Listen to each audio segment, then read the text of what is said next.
Hey, I'm Aleesha Bake. I'm Jen Greenfield. And I'm Jen Tophoney. VO Booth Besties listen to the questions you have. We find pros in the know to help you learn. And connect with our amazing VO community. Welcome to VO Booth Besties. Hey, everybody. Welcome to VO Booth Besties. I know our room is just getting started and people are trickling in, but we're going to go ahead and get started because we've got a very exciting room full of awesome information. So like our intro said, we are here to help working voice actors get your most important questions answered from industry pros who know. Each week, we'll have a new topic and a guest speaker. You can submit your questions through our website, and we'll do our best to include them in our interview. A quick bit of housekeeping. In order to stay on topic and get as many of your questions answered as we can, we're actually going to keep the hand raising turned off, but the chat will remain open, and I'll be down there monitoring that. So if you have questions, if you have a comment or question specifically for either Aleesha, Jen T, or myself, I posted the abbreviations because there's two Jens and it gets confusing. So I'll be helping out down there. So without further ado, let's meet our guest. Over to you, AB. All right. Thanks, NJ. This week, we are honored to interview Tim Friedlander. Tim, thank you so much for being here.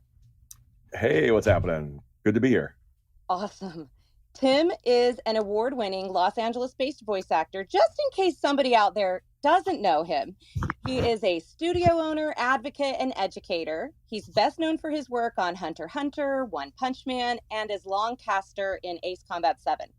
You can most recently find Tim as the voice of the Pro Bull Riders Association on CBS, Ares in the Netflix show Record of Ragnarok, and as the English voice of Navin in the dub of The Foreigners, as well as the voice of Toymakers and as the American voice of the Morphe sleep aid device.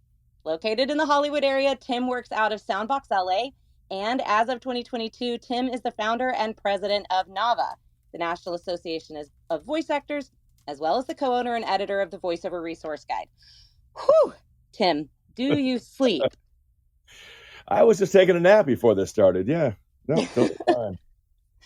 So Tim's going to talk with us about all things SAG-AFTRA, FICORE, union, and non-union. So what is it, pros, cons, and more. So I'm just going to turn it right over to JT. Hey, Tim. Nice to meet you. What's happening? All right. We're just going to jump right in and start at the beginning with the very basic question. What is the difference between union and non-union?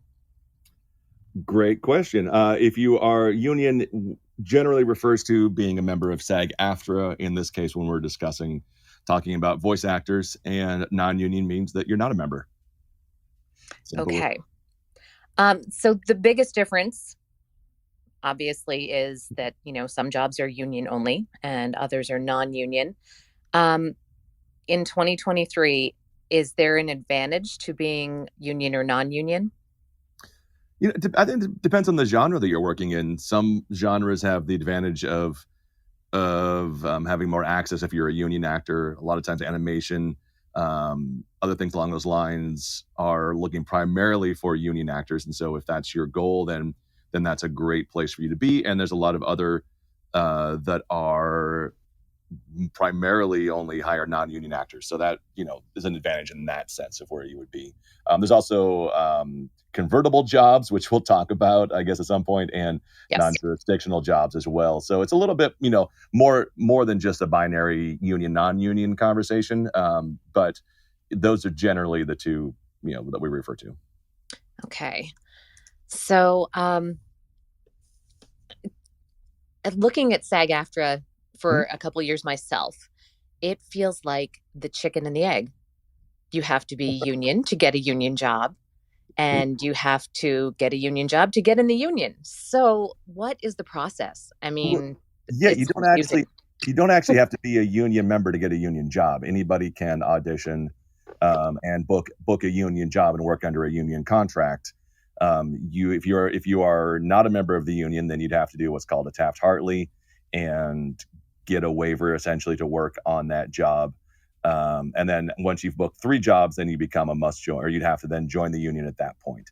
So it's kind of, one of those things people look at it, and sometimes they will say, you'll see a job that says union only or only accepting union members. Technically, if you are a non-union member, you can still audition for those, but that's going to be a little difficult if they're going to specifically hold you to that. And what was the actual question again? Because I kind of went off on a tangent on that side of things. No worries. How to join the union? How to join the union? Yes. You can either get three vouchers, meaning you've worked on background work, and that will qualify you for that, or you can do one role as a principal in a union job, and that's how I personally got into the union, got my union eligibility.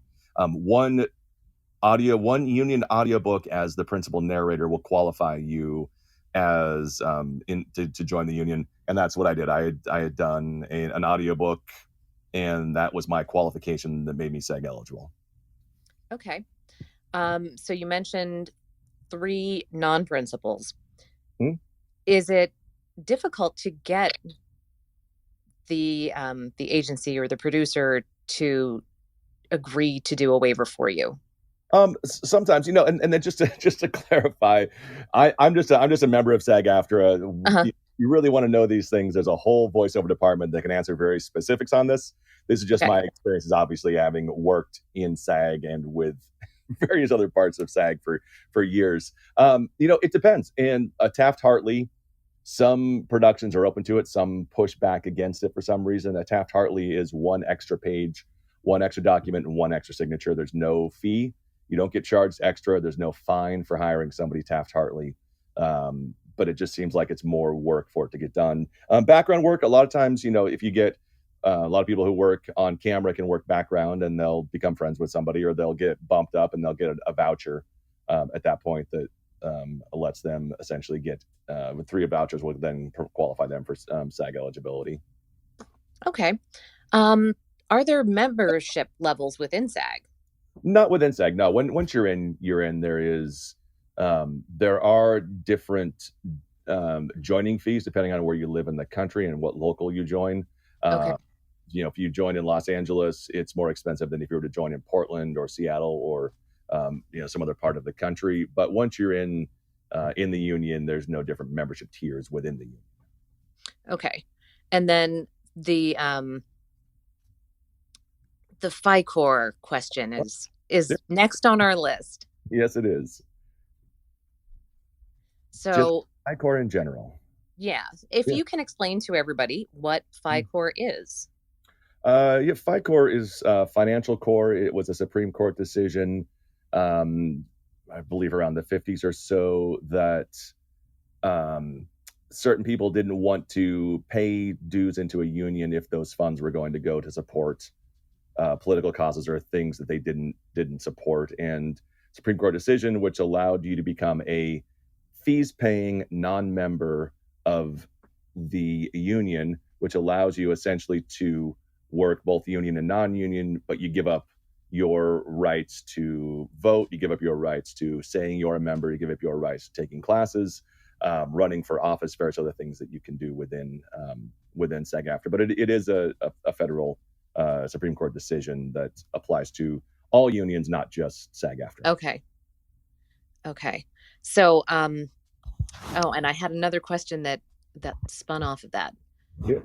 Oh, so if you're not FICORE, can you do a non-union job? Or can you only do non-union jobs that you can then convert? That's a better way to phrase it. Technically, global rule number 1 states that if you're a union member, you cannot work on any non-union jobs. There are jobs that are non-jurisdictional, and there are jobs that you can convert. Non-jurisdictional are jobs that don't have a collective bargaining agreement in place per SAG-AFTRA, and there's various different genres of those. I believe cable promo is one of the ones most people know. And then convertible jobs are jobs that through a paymaster and a signatory, you can change from being a non-union job to being a union job. And we talk about it being convertible or flipping a job. And those are kind of 2 different things. Converting a job is the voice actor, the talent, taking that job, running it through a signatory and a paymaster, and getting those funds to be contributed towards their pension and health and credited towards their union work. Flipping a job is actually getting the producer of the production to take that entire job union and making that Okay. All right. Aleesha, Jen, do you have anything that you want to ask or add in here? Yeah, so I did get emailed a question.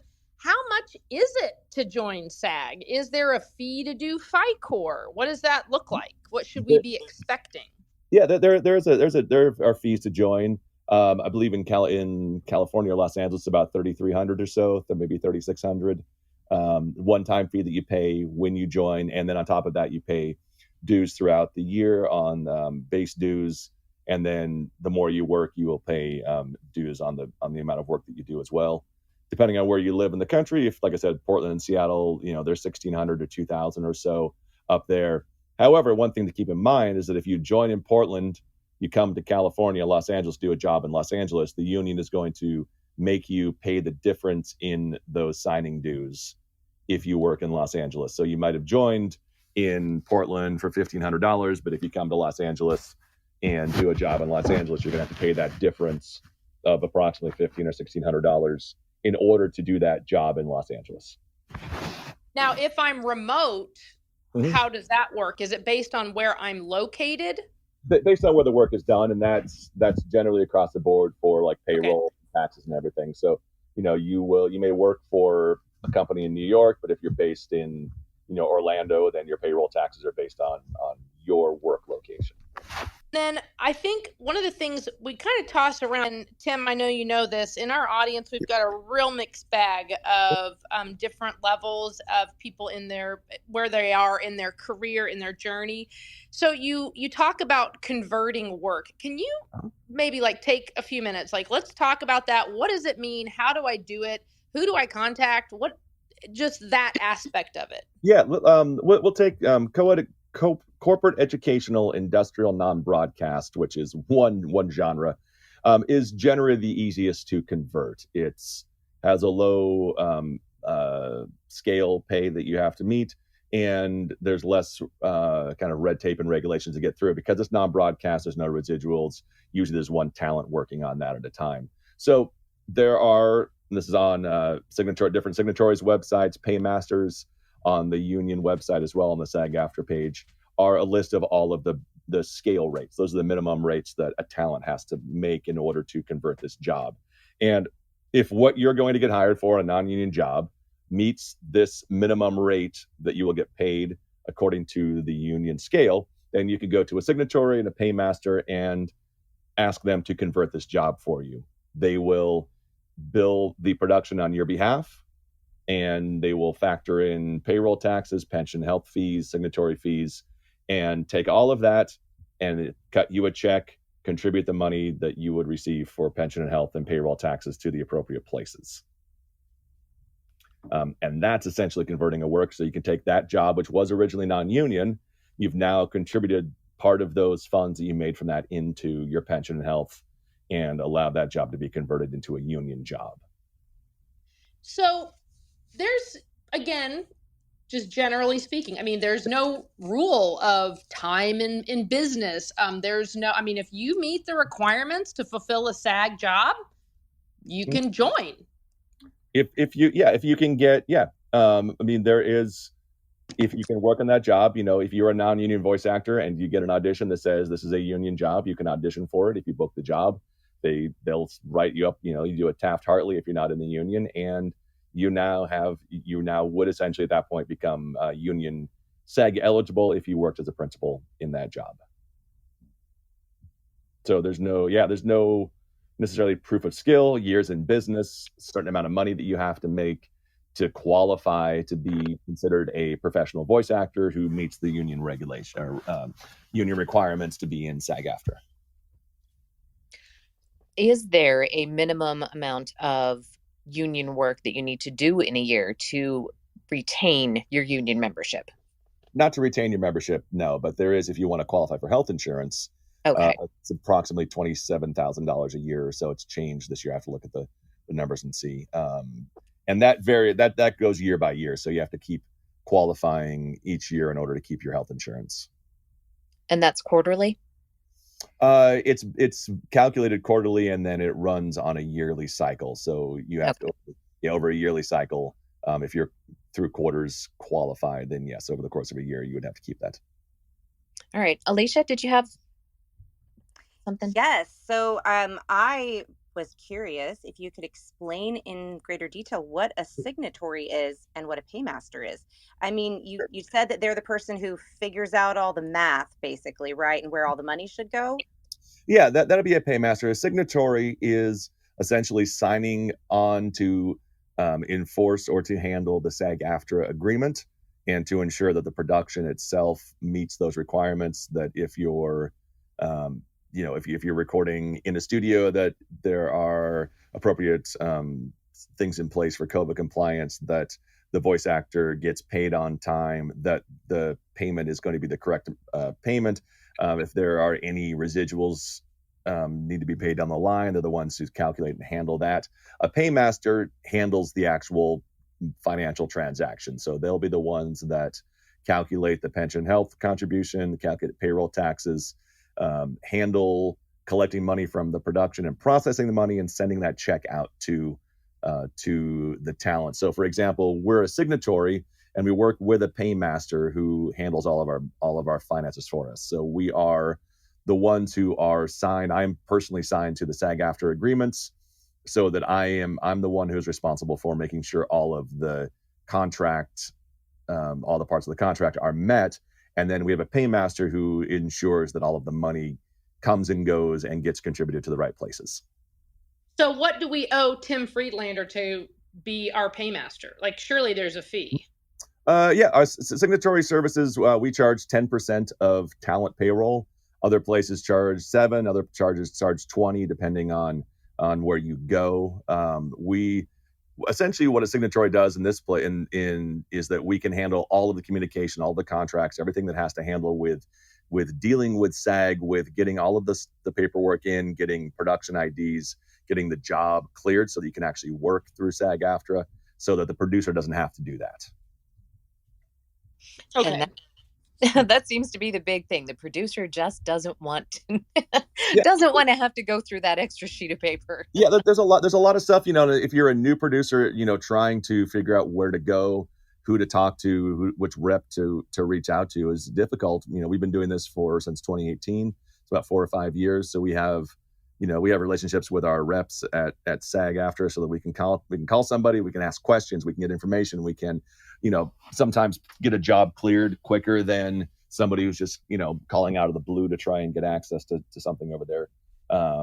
Sometimes it's just difficult. SAG-AFTRA still is just, it's not an automated system. It's still a very personal system where you call and you talk to somebody and you get information from them and they ask you questions and you submit forms and they give you approval. So there's no automated way to clear these jobs to get approval to work. So you have to still do this, very personally, one-on-one with a rep. I like that though. It keeps it feeling close and like you're less of a number out floating around somewhere on your own. Yeah, absolutely. I mean, you've got, we have reps that we know, we're on a first name basis with. We just call and say, hey, we've got a question, and we can, we've been working with them for years, and they're just great people to work with. So I just popped into the comments and I see Milena specifically is the closest there, who mentioned that she is now SAG eligible. So what would be her best next step? It's a lot of people kind of say like SAG eligible is the best place to be, because you can currently still work on, union and non-union work at that time. Unfortunately, if you do if you're SAG eligible and you've reached the point where you're required to join the union, if you take a union job, then you would be required to join. But in the meantime, you're just in a position where you can theoretically work both union and non-union jobs. But that next union job will then put you over, require you to join. Is that I mean this in a kind way. So Milena, this isn't a dig. Do you promote that you're SAG eligible? I mean, does that actually hold any weight? I see a lot of people up on their website that say SAG-E after them. And they say that they are SAG eligible. It's for sure. Some people, you can promote that as a positive, as an option. It's going to be a limited time option, because at some point, if you book a job, you have to join the union, and now you're no longer SAG eligible. You're a full SAG-AFTRA member. Are you finding that talent right now, again, you have a lot of different arms in this business, which is fantastic. And that's why we're so happy to have you on, because you really have a lot of knowledge, and you're also a voice actor. So you Yes. know where we're at too, and where we've been.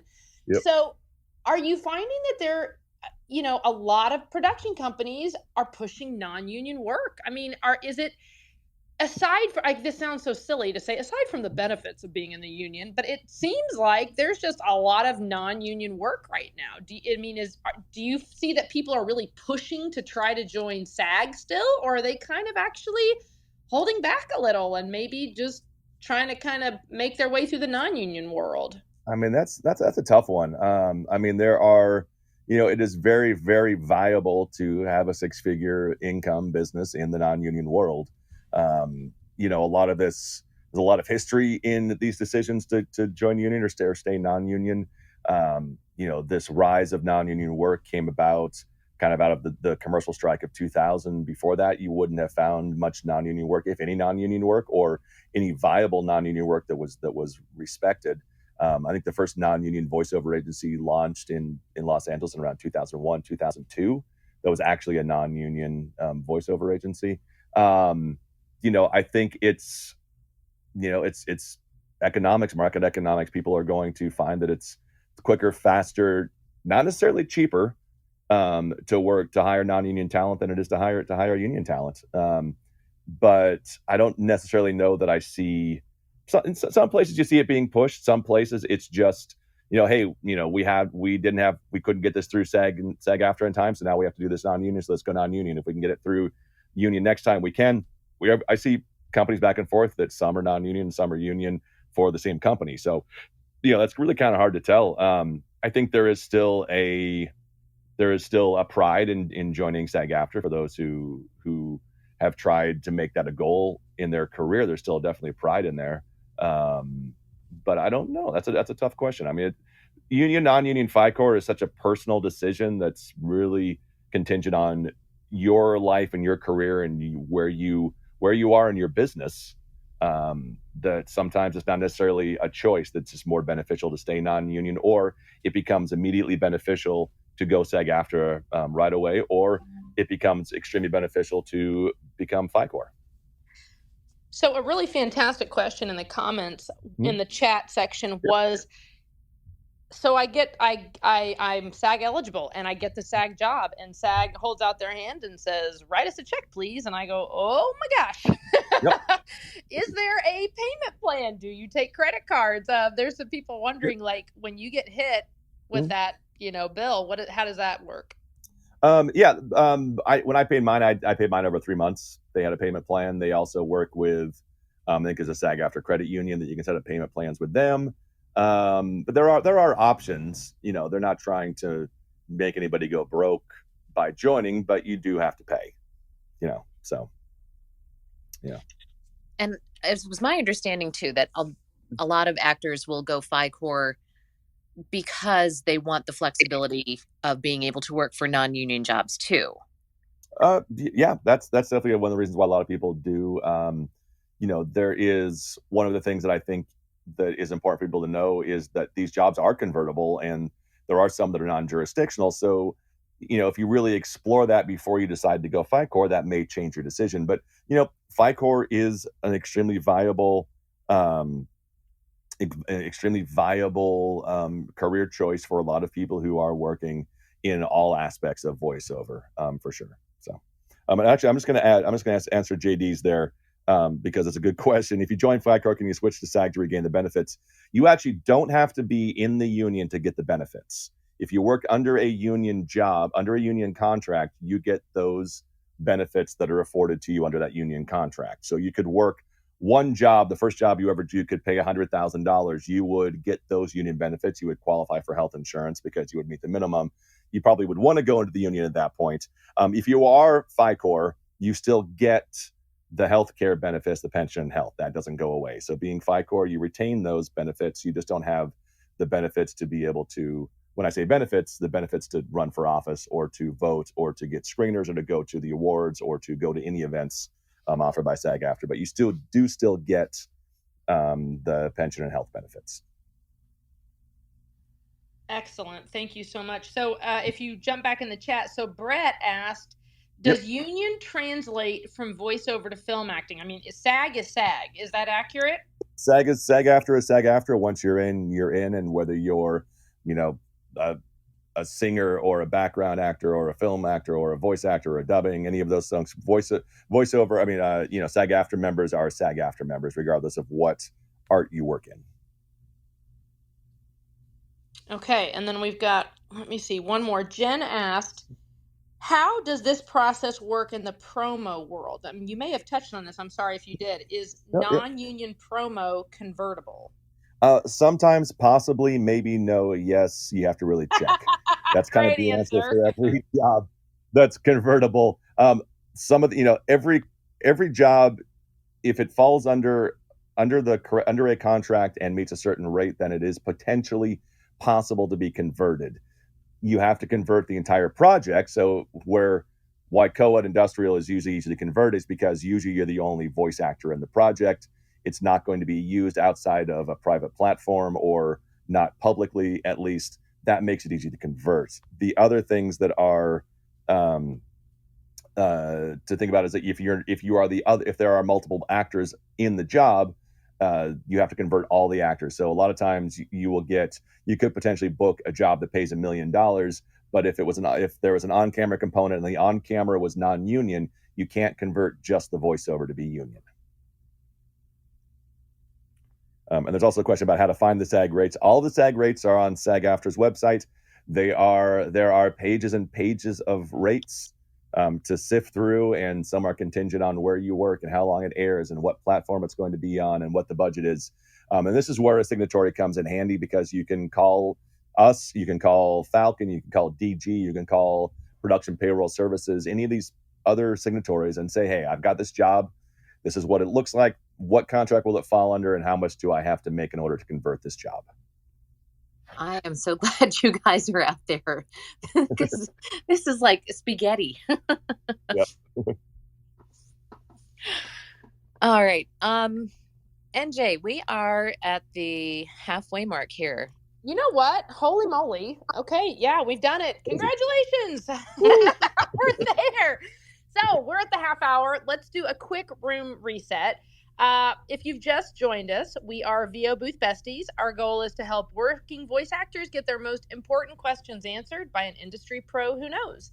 And today we are joined by Tim Friedlander, and we're discussing all things union and non-union. So we have questions that were submitted through our website that we're going to share, and then I'm still popping back and forth in the chat, so feel free to keep asking questions there.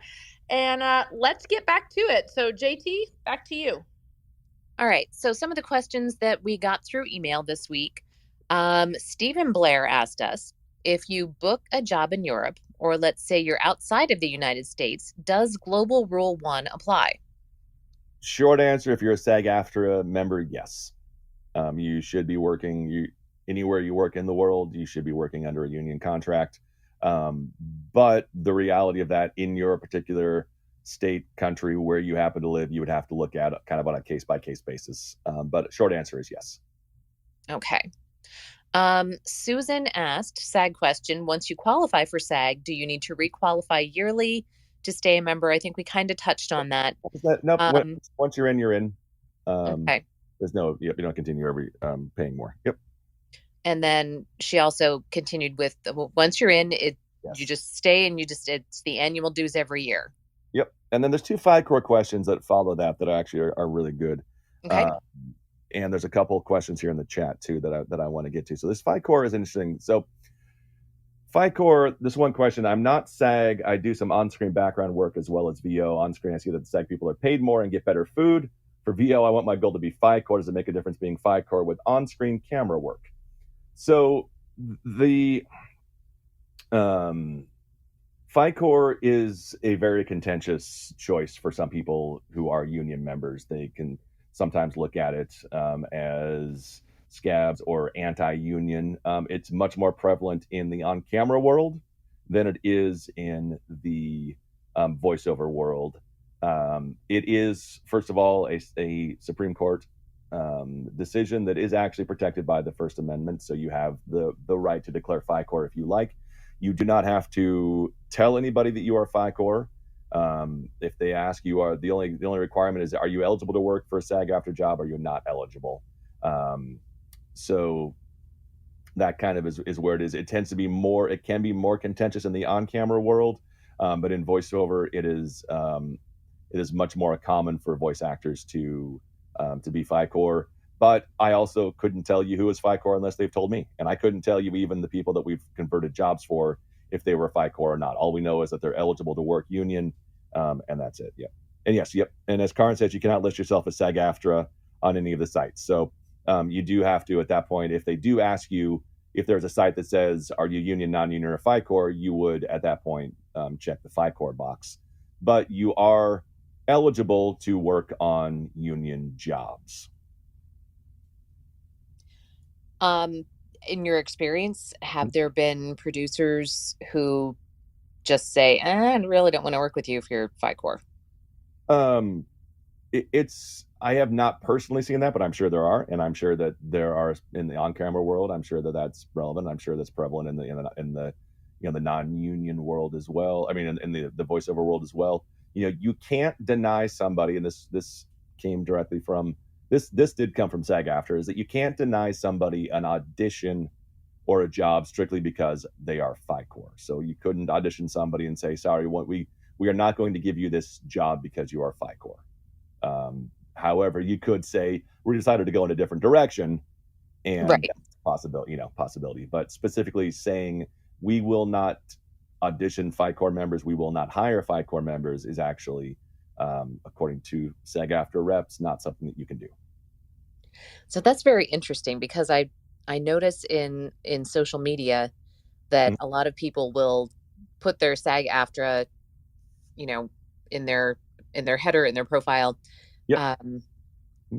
So technically, I mean, obviously no one's going to ask them if they're FICORE, but they're not supposed to do that if they're FICORE, correct? FICORE, you cannot say you're a SAG-AFTRA member because you actually are not a SAG-AFTRA member. You are a fees-paying non-member is the official designation of FICORE. Interesting.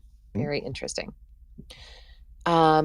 Which ties into our question from Andrea. What are the consequences of going FICORE, which we touched on? And she said she would like to be able to do non-union work without jeopardizing her SAG status. So she's not really jeopardizing her SAG status, but she was advised to not consider FICORE. You are essentially giving up your SAG-AFTRA status. So you turn in your card. You cannot say that you're a SAG-AFTRA member, but you can say that you are eligible to work on union jobs. You just cannot state that you say that you're a SAG-AFTRA member. So in a certain sense, you are jeopardizing, you are giving up that SAG status. I think, speaking to a union lawyer who is going to be supportive of SAG-AFTRA and try to avoid people going FICORE is going to tell most people probably not to consider going FICORE, because it's not, it does, in many senses, for a lot of people, it weakens the stance that the union has.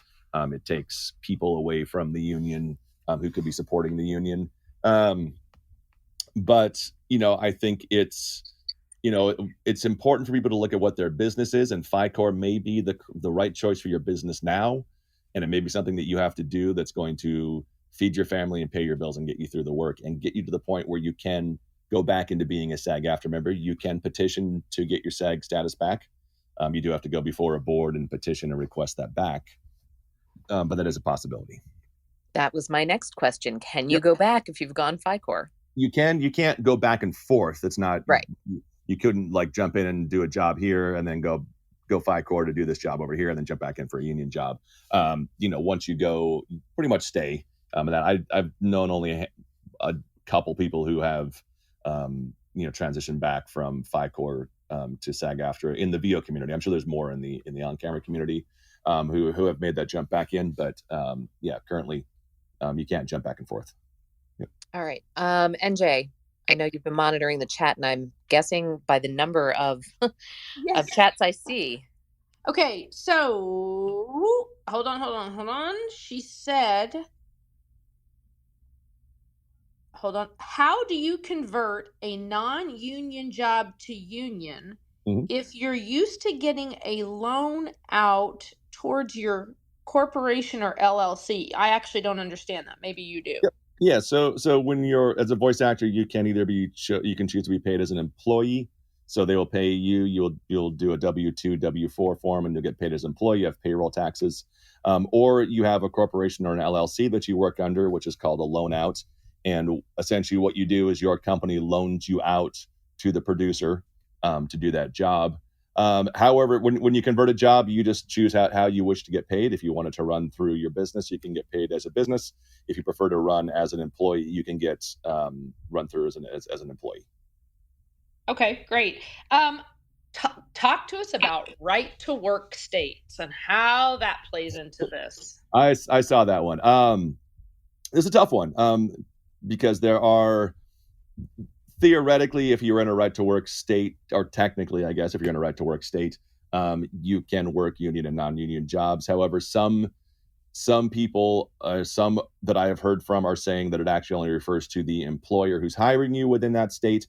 But the general consensus that people understand it to mean is that you can work union and non-union without joining the union in a right to work state. Okay. Are there Canadian signatory service companies for voice? Do you know? That's out of my jurisdiction. You American? I do not know. I'm from Seattle. It's as close as I get to the Canadian border, but yeah, I don't know. I honestly don't know. Yeah. There's ACTRA is up there. There have been some changes in this last 6 months or so to the contracts that are happening in Canada, where a lot of work has gone non-union. I don't know all of the nuances of it, but definitely in the last 6 months, I think June or July or so, there was one of the signing parties back stepped away from the contracts.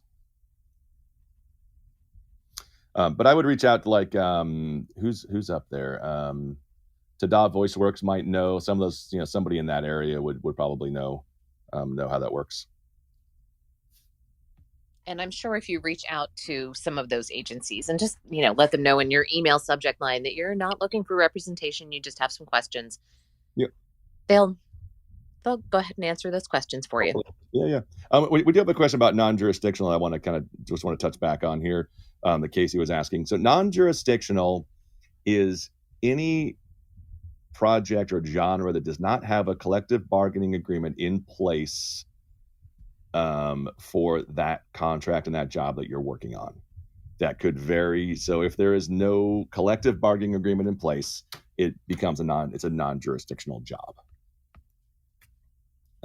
So that just means that the union just doesn't have jurisdiction over it. The argument is that every job can fit under a contract somewhere. So then nothing is non-jurisdictional, but there are certain things that do still run under non-jurisdictional. Promos on certain networks or certain cable channels and things like that still fall under a non-jurisdictional category.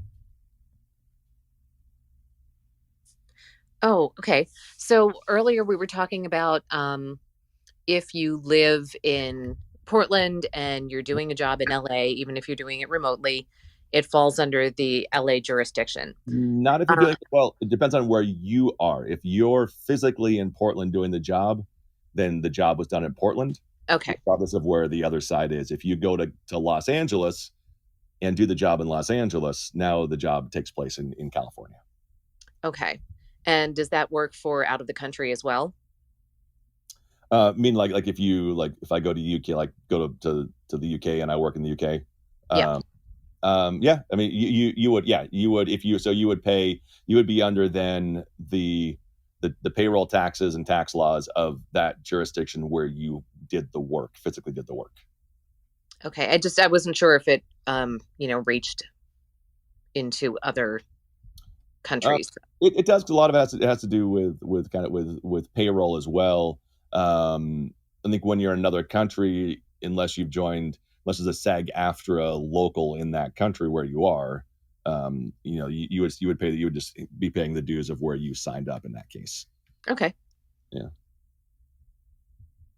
Okay, Casey said, how do you look up whether something falls under the non-jurisdictional category? That is a great question. I do not know. We are currently working on that to try to figure out if we can put together a list of non-jurisdictional genres that we can list on the NAVA website as well as the voiceover resource guide. We're working on that because it can change. There may not have been a collective bargaining agreement in place 6 months ago, but there could be now.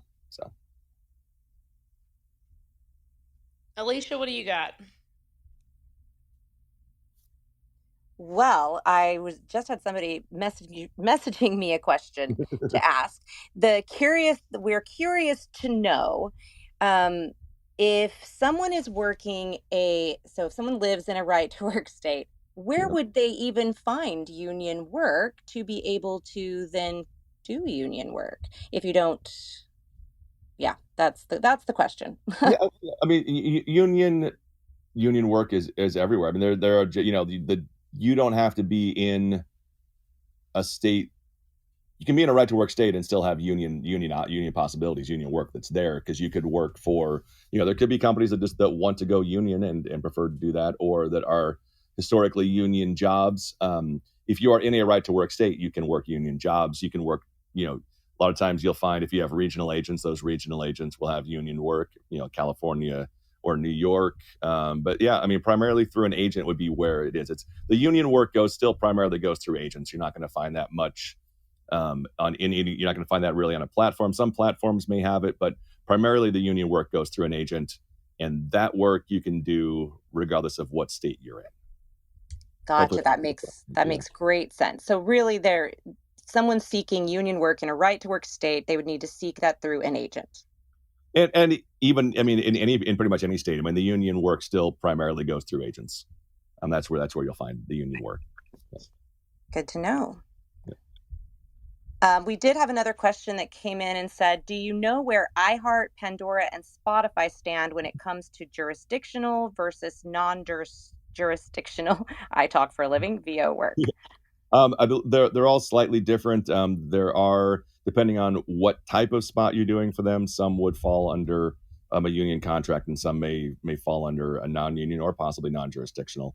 But whether you're doing a promo or a commercial or something different, there are digital contracts. There are low budget contracts that could qualify for those. So you kind of have to look at it as, what's the script, where's it going to run, and how long is it going to run?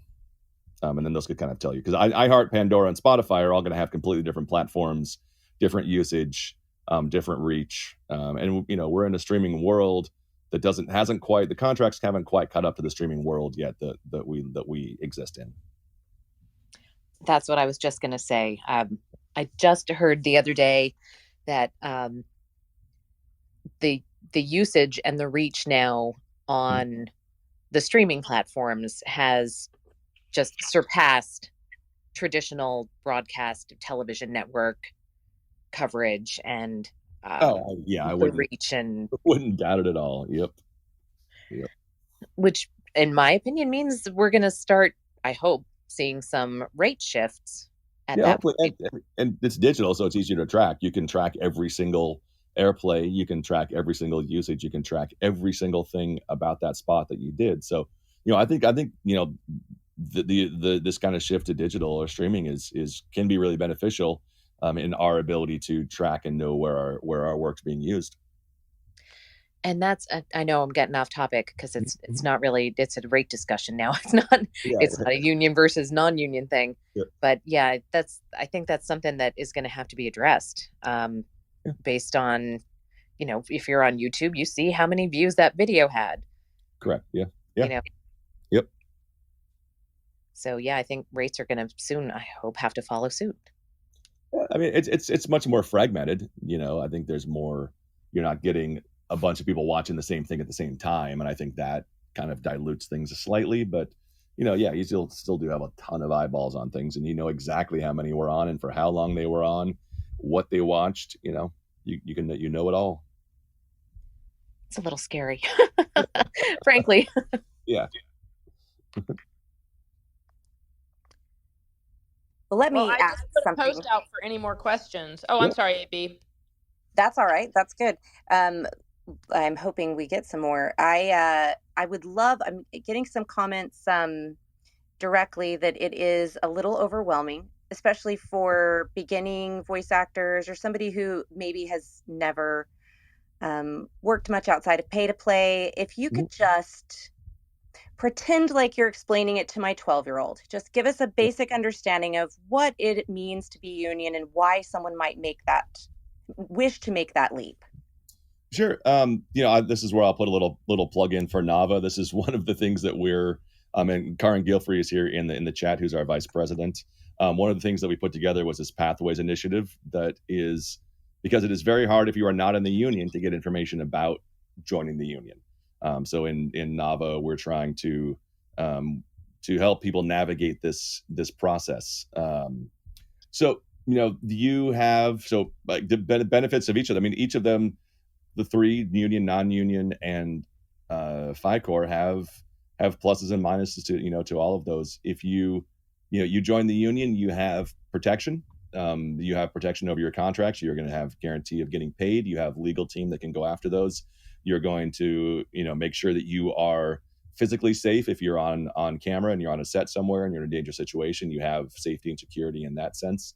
By working on a union job, you get contributions to pension and health, which means that you'll have health care, you have retirement funds, and you have some way to track your work. If a job gets used gets used 6 months after you agree to being used, you can have the union go after that for you and collect those dues. You are then only able to do union work, so you can only audition for union jobs, for global rule number 1. FICORE has the advantage of being able to work union and non-union, but you give up all of those safety and security and benefits that you would have if you were in the union. If you work under a union contract, you still have that safety and security, but you don't get to be a part of the union. Say you're a part of the union's vote, be a part of the panels, or to run for office, or to be any kind of activity in there. And then non-union is, you have the ability to essentially control your career and what you pay for. What you charge for rates, but you have to negotiate those one by one. You have no recourse if you don't get paid, except to maybe hire a lawyer or a collection agency. You have no legal team to help you out.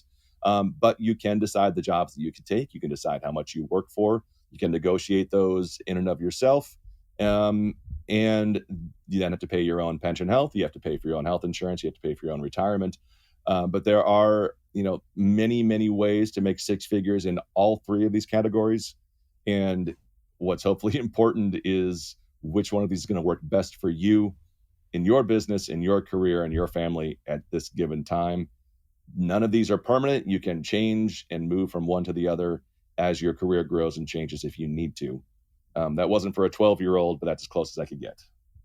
It was a brilliant explanation, though. I mean, really what it boils down to is that you have to identify what you need at this moment and seek that out, really. Yeah. Yeah, absolutely. And I think that there is, what I would like to hopefully see is an understanding that some people have to stay non-union or go FICORE for where they are in their career. And if they want to at some point go union, support them, or that somebody has chosen that going union at this moment is the best thing for me. And if my career changes down the line and I can no longer work union because that's not where the work is, that there will be some ability to change your status and get work. I think, for me, I think it's important for people to be able to work. The more you can work, the better you're going to get, the more likely you'll have that opportunity to go union if that's what you want to do. But you also get better and better, and the better you are in your career, the better you are in your craft, the better you will be in your career.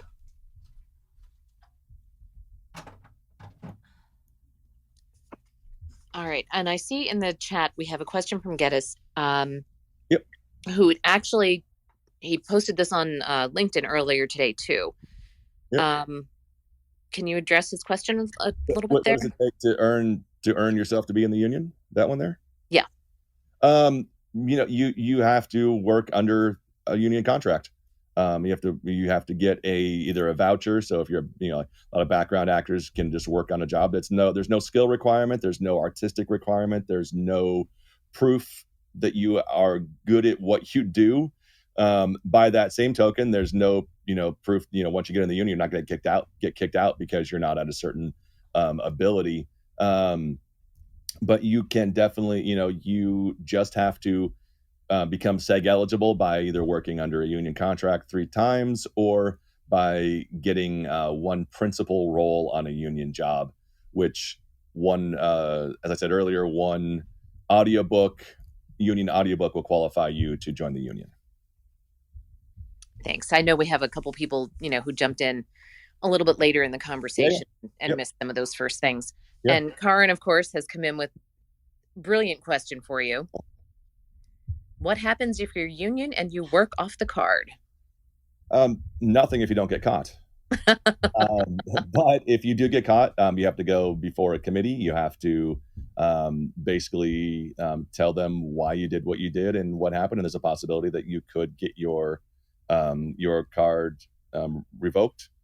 Though I don't know, I in my entire career, it's not a illustrious, decades long career, but I've known one person who got pulled up in front of that and had to go before the board and plead their case for why they should remain a union member in good standing.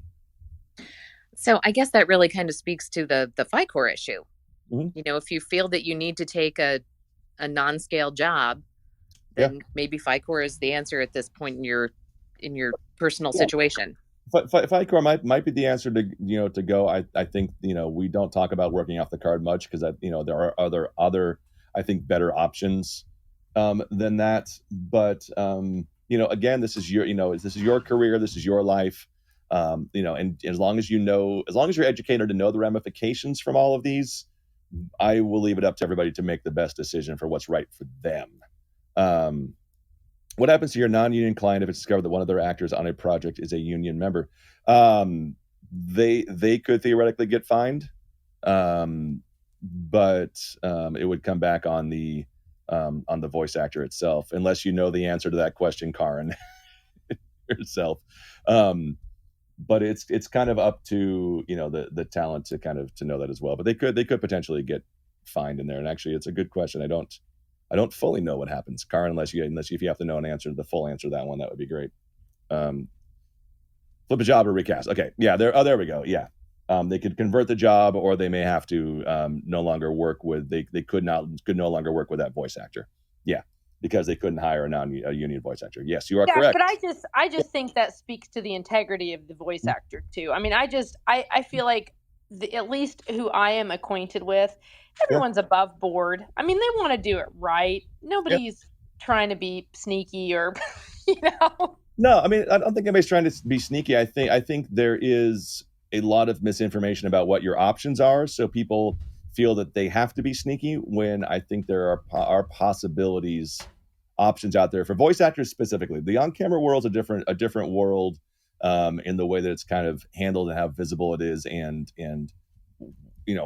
their stance towards FICORE actors. But there are many options to work many jobs if you know what they are. And part of becoming a union member is you're taking that leap to say that I'm willing to give up doing the non-union work, which is something you could say. So it's important to say that, yes, I'm giving up the non-union work, except for the work that's non-jurisdictional and the work that I can convert to make it union. So some people who may do a lot of work that's convertible could join the union and convert a lot or all of that work that they're already doing. And not have to go FICORE. And not have to go FICORE, and not have to work off the card.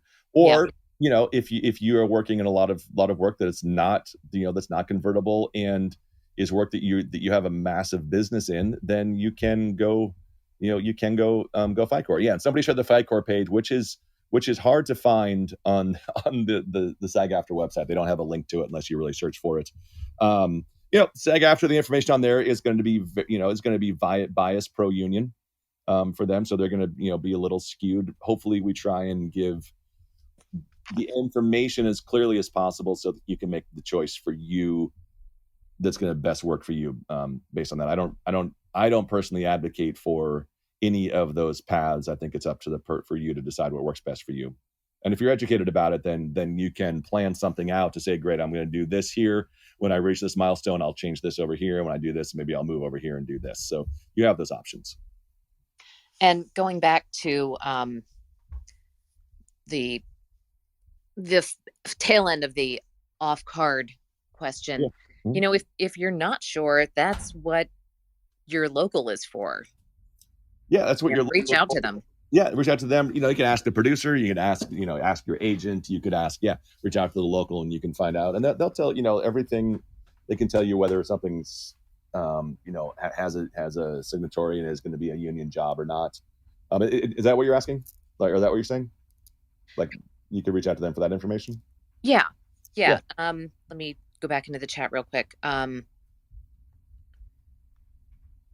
think we deviated from the question about off-card and delved into, did you know, did you not know? If it's questionable, if you think you're not working on the rate card, ask. Yeah, you can ask. I mean, there are resources, there are agents, all of the information is on the SAG-AFTRA website, though it is admittedly extremely hard to navigate and find because some of these contracts are 90 years old and hundreds of pages long, and to try and figure out where voiceover fits into those is difficult. But you can always call the voiceover department at SAG-AFTRA. You can get on the phone and call the voiceover department and ask them, and they can help you and they will walk you through. That's what they are there for, is to help provide this information. So reach out to the voiceover department. Treslin Williams is the head of the voiceover department, and there are multiple reps who work in that area. Okay, and as we come up to the top of the hour, if you have some last minute questions, please throw those in the chat real quick. And if there's nothing new coming up, I'm going to turn it over to NJ. All right. Thanks, JT. Tim, this has been amazing. We've made it an hour. We filled it. I mean, I know people are like, oh my gosh, so much information. But folks, we have replays on. So take a breath. You can always go back and find the replay in Clubhouse. We'll also have it on our website, boothbesties.com, and we'll have the replay link there for you as well. Thanks for joining us and taking the time to educate us on all aspects of union and non-union work. But before you go, our goal, you're our first. You're popping our cherry, Tim. I'm honored. It's so sweet. We want to ask you 3 for fun questions, a little James Lipton style. So for our audience, what singer, band, or composer are you enjoying right now? Man, right now, that's a tough one. I'm just listening to a lot of things.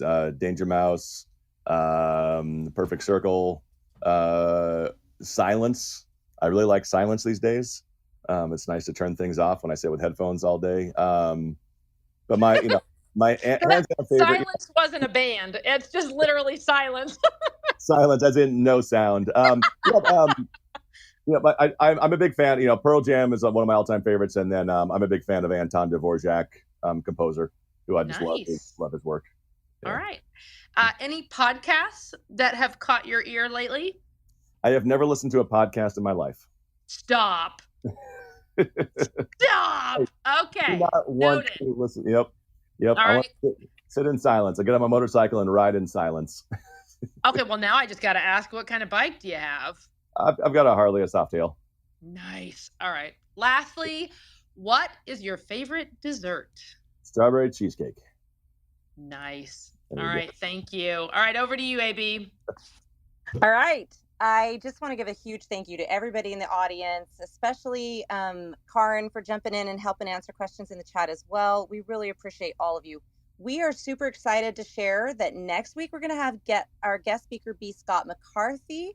He is the head of dubbing at DreamWorks Animation and a super nice guy, I've been told. So head over to boothbesties.com and submit your questions so that we can get them in advance, and we'll do our best to include as many as we can in the interview. Also, to keep the conversation going, connect with us on LinkedIn and follow VOBB on Facebook and Instagram. And back to you, JT. All right, guys, we'll see you all next week. Thanks for being here. Replays will be available by link on socials and on the website. Thanks so much, besties. All right. Good night. Good night. Night. Hey, everybody. Thanks for listening to another episode of VO Booth Besties. Be sure to subscribe to our podcast. Well, pretty much anywhere they're playing podcasts. And follow us on Instagram and Facebook so we can keep the conversation going. VO Booth Besties. Yeah, it's a thing.